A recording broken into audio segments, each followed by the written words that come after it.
Like Dean, you were talking about coming to it with neutrality. That's a practice. Yes. Maybe easier for some, harder for others, but especially for creatives, it's a very emotional endeavor. And they want to make the decisions in their business based off of what they're feeling. And I always tell them, let go of the feelings. So I invite them to do, if they want to work with me, they have to do a 2-week time audit in 15-minute increments. And what we will do is then we'll place each of those tasks that they audit, we'll place a value on it, what you could pay to have it done by somebody good, right?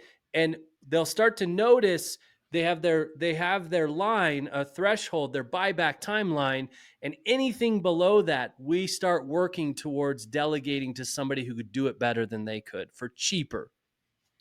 Well, you have $5 tasks, you have $10 tasks, you have $25 tasks, then you have $50 tasks. Whenever I've done those kind of audits, Yeah. Yep. So this isn't a new concept. I'm older. No. In the '80s, I was flying on a jet airline. I sat next to this gentleman. He goes, "I'm starving to death." And I looked at it. I went, "What do you mean you're starving to death?" And it opened a conversation. He was owned a very successful business, and he goes, "When I'm being creative, I pay myself $100 an hour." Because this is how he paid himself. He did his own audits.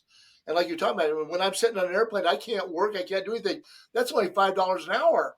I'm Yeah. starving to death. And so what you're saying is so important, and it's reflective. It's not new, but I think people just need to realize that time management is so important in understanding where you're spending your time and the value to your business.